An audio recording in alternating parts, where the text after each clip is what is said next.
자, 오늘 2022년 9월 16일 금요일입니다. 바로 한번 들어가 보도록 하겠습니다. 일단은 현대바이오. 오늘은 여러분들께 현대바이오하고 그리고 코디엠 이렇게 두 종목을 제가 말씀을 드릴 거예요. 일단 뭐 제가 항상 100% 아니라고 말씀드립니다. 최종 판단은 여러분들이 하셔야 됩니다. 왜냐면 뭐 저랑 같이 하시는 분들이 아니잖아요. 유튜브를 보시는 분들은. 그렇기 때문에 제가 책임을 져드릴 수가 없잖아요. 그러니까 꼭 여러분들이 최종 판단하셔야 되고요.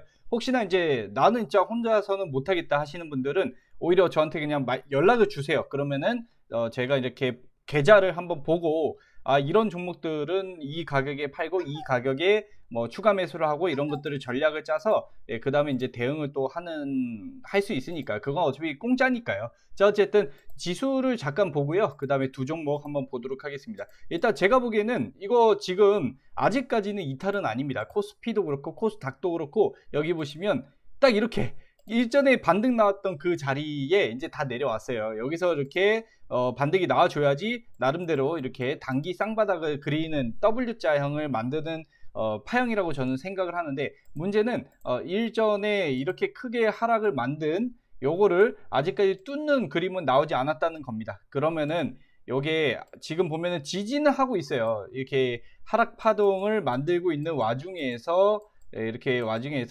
여기로 다시 여기서 이렇게 뚫고 가느냐, 이렇게, 아니면은 밑으로 이렇게 내려와서 2200을 이탈하고 여 밑에까지 쭉 이렇게 내려오느냐, 그 기로에 지금 서 있는 겁니다. 그래서 저는 월요일날까지도 봐야 되고, 만약에 이게 밑으로 빠졌다 그래도 여기 2300을 지켜주면 괜찮습니다. 왜냐면 2300을 지켜준다는 얘기는 2300에서 다시 반등이 나오면 여기서 이제 앞으로는 가로로, 횡보로, 과거에도 그랬거든요. 여기 보시면 이렇게 여기처럼 이렇게 가로로 간다는 얘기가 되니까, 그러면 좀 더 대응하기는 낫습니다. 여기도 가로죠. 그래서 뭐 코스피 코스닥이 뭐 박스에 갇혔다, 이렇게 이때가 거의 2011년도부터 거의 6년간 이렇게 됐는데, 이렇게 박스가 나오면 그때부터는 오히려 그 종목들 관리하기가 편해집니다. 하락이 멈추기만 하면 되는 거예요. 그래서 그거를 기다리는 와중이라고 생각을 하면 되겠습니다. 자, 일단 그럼 종목으로 넘어갈게요. 저는 지수를 일단 이렇게 보고 있어요. 그래서 일단 월요일날 한 번 더 보고 저는 판단을 할 거고, 그래서 아직까지도 좀 조심히 보고 있습니다. 근데 얼추 인플레이션이나 이런 것들은 조금 잡힌 기분이긴 합니다. 하지만 수치가 언제 또 확 바뀔 수도 있습니다. 지금 현재 뭐 러시아 우크라이나 전쟁이 거의 뭐 끝나가는 분위기이긴 한데, 그렇다고 해서 물가가 지금 내려간 건 아니고 금리 인상은 계속한다고 지금 기정사실화 정해져 있지 않습니까? 그렇기 때문에 우리는 이미 악재를 알고 지금 대응을 하는 겁니다. 근데 그 악재가 시장에 다 반영이 됐냐, 아직 안 됐냐, 그게 중요한 거예요. 자, 먼저 현대바이오 먼저 분석을 할게요. 현대바이오는 제가 아마 제 유튜브 채널에 예전에 분석한 영상이 있을 겁니다. 근데 현대바이오는 저는 결론부터 말씀드리면 제 의견은 저는 좋게 안 봅니다. 왜냐면은 이미 코로나 치료제나 이런 걸로 이렇게 상승이 나왔었잖아요. 근데 여기서 흔들었다고. 그 다음에 이렇게 흔들다가 제가 옛날에 이거 보시죠. 이게 뭘 설명할 때 이렇게 그림을 그렸냐면, 자, 이렇게 하다가 물량을 여기서 다 못 털었을 수도 있잖아요. 왜냐면 얘가 시총이 큽니다. 1조가 넘어가거든요. 이 못 턴 물량을 추후에 한번 반등을 일으켜서 털 수도 있다, 제가 이렇게 말씀을 드렸어요. 근데 이게 반등을 일으킨 게 너무 늦긴 했어요. 뭐 지금 이제 여기 뚫고 올라와 준 거거든요. 근데 이렇게 또 빠진다는 것 자체가, 여기 거래량 터진 거 보십시오. 여기서부터 쭉쭉 여기, 근데 거래량이 많이 안 터졌는데 전 좀 마음에 안 드는 부분이 있습니다. 그 이유 중에 또 하나가 뭐냐면, 자, 현대 IBT는 참 좋았는데 여기 밑으로 내려보면은, 자, CM팜 대주주 지분이 좀 적어요. 여기 보면 CM팜 지분이 생각보다 크지 않다는 거, 이게 하나가 있고요. 그리고 밑으로 내려보면, 자, 되게 좀 적자 규모가 너무 심해졌습니다. 이 매출이 계속 빠지고, 이거 자체가 지금 기업이 이게 여기 위에서 상승 나온 다음에 여기 위에서 지금 머물고 있잖아요. 난 이게 안 좋게 보여져. 이게 정리할 수도 있고, 어쨌든 그래서 적당한 가격대에 오면은 매도하는 게 낫지 않을까, 이런 생각을 합니다. 이게 악재나 이런 것들이 갑작스럽게 돌발로 나올 거예요. 바이오 종목들이 항상 그렇습니다. 자, 같이 뉴스를 한번 보도록 하겠습니다. 바이오 종목들이 예를 들면 뭐 임상이나 이런 거 한다. 근데 임상이 잘 되면 대박이야. 임상이 안 되면 바로 쪽박이에요. 뭐 아니면 도란 말이야.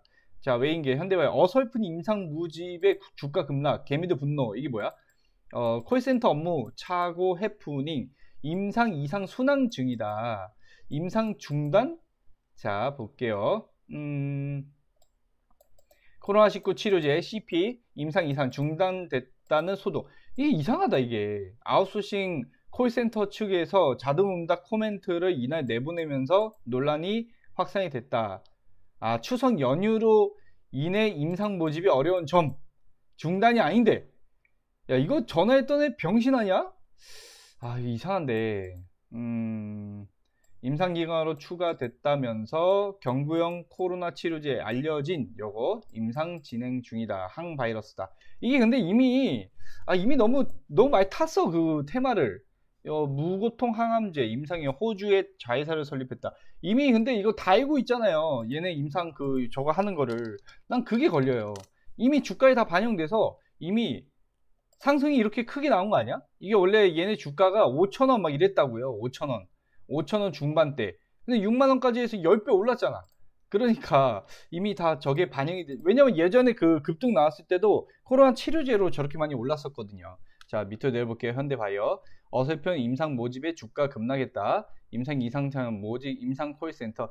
아, 이건 좀 그렇다. 임상 중단 없고 이거는 너무 좀 가짜로 이거 주가를 떨어뜨리는 듯한 그런 느낌인데, 임상 중단 사실 부구. 이거는 그럼 회사 측에서 야, 이거 기사 퍼뜨리네, 우리가 소송 걸겠다, 너 고소야, 뭐 이 정도로 강하게 나와야 되는 거 아닙니까? 그렇지 않나? 자, 볼게요.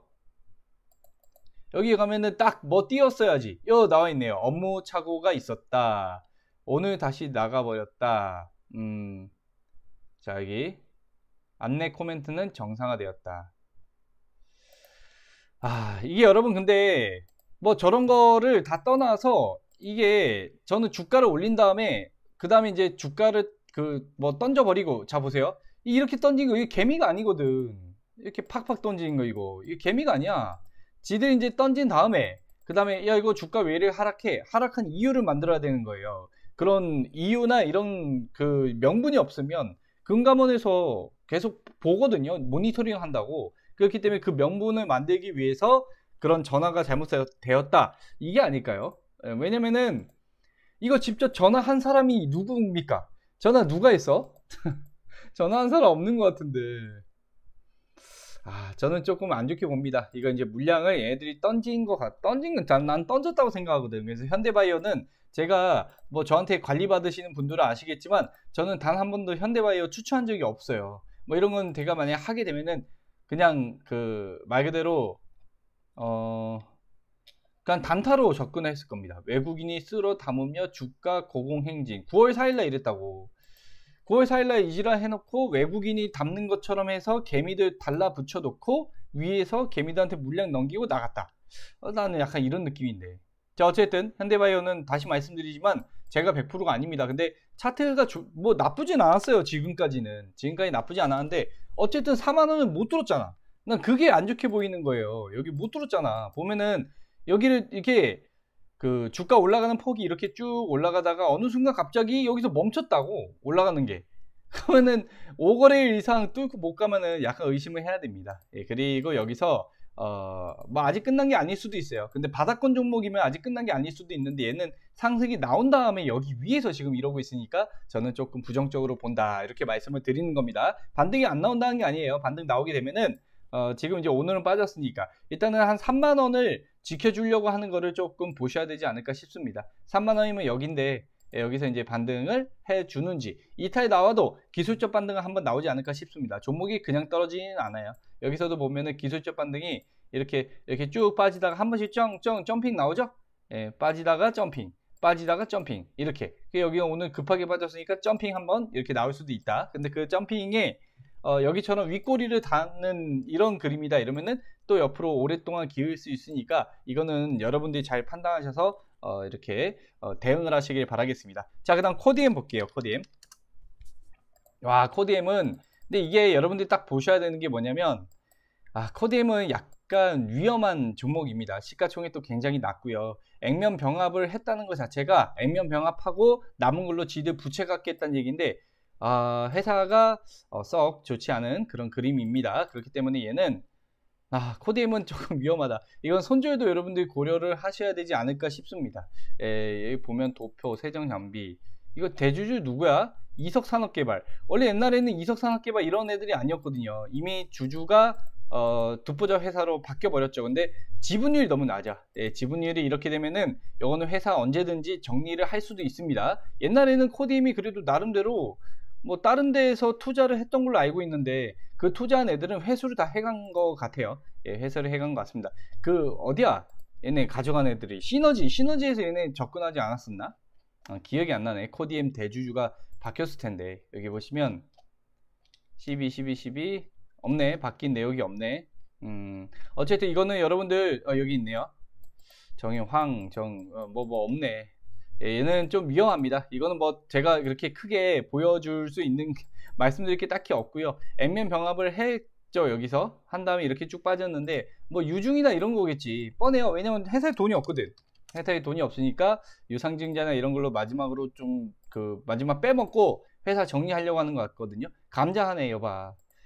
감자 이게 감자 해서 다시 지폐주로 만든다는 건데 20대 1이잖아요. 그럼 여기에 20을 곱하면 돼. 248 8,000원으로 만들겠다 이건데 얘네 시가총액이 이렇게 작은데 감자가 어떻게 돼 이게?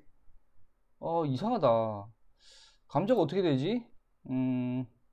의견 컨트롤 주권 자본 감소 감자 결정 9월 15일에 했네. 자본 감소 볼게요 이거. 이게 얘네가 자본금이 좀 있구나. 자 이거 여러분들 보세요. 잘 보세요.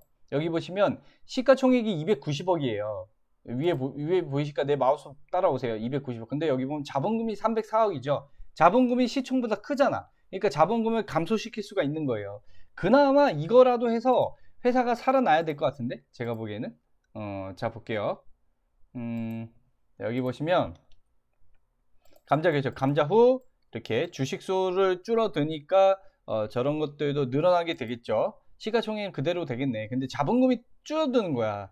결승금의 보전을 통해서 재무구조를 개선하겠다. 이게 여러분들 뭐 겉으로 이거를 안 할 수는 없어요. 이거를 해야지 회사가 살아나는 거거든요. 근데 이게 이 회사가 근데 돈을 잘 버는 회사도 아니고 그렇다고 해서 지금 시총이 높은 회사도 아니잖아요. 이거 감자가 완료된 다음에 슈팅이 나온다 그러면은 무조건 매도하는 걸로 가야 될 것 같습니다. 예, 감자가 완료된 다음에 슈팅이 한 번은 나올 수 있어요. 감자가 이미 진행된 종목들을 보면 알 수 있습니다. 예를 들면 이화전기 같은 것도 유상증자 병합 감자 아니고 이거 감자. 자 이거 다 지울게요. 자 지우고 보시면 이거 감자를 했거든요. 여기서 감자 한 날로부터 한 다음 날이나 다다음 날 해서 이렇게 슈팅이 나와요. 감자하고 나면 이때 그냥 팔아야 돼. 이거 안 팔아가지고 어떻게 됐어? 감자 때 안 팔아가지고 이렇게 또 쭉 빠진 거 아니야. 아시겠죠? 감자가 되고 나면 감자가 한 다음에 슈팅이 나오면 그때 이제 정리를 하고 나가는 그거를 저는 좀 추천을 드립니다. 몇 개 봤어요. 감자 실제 진행한 종목들. 근데 감자하고 나면 다 움직임이 그래 나오더라고.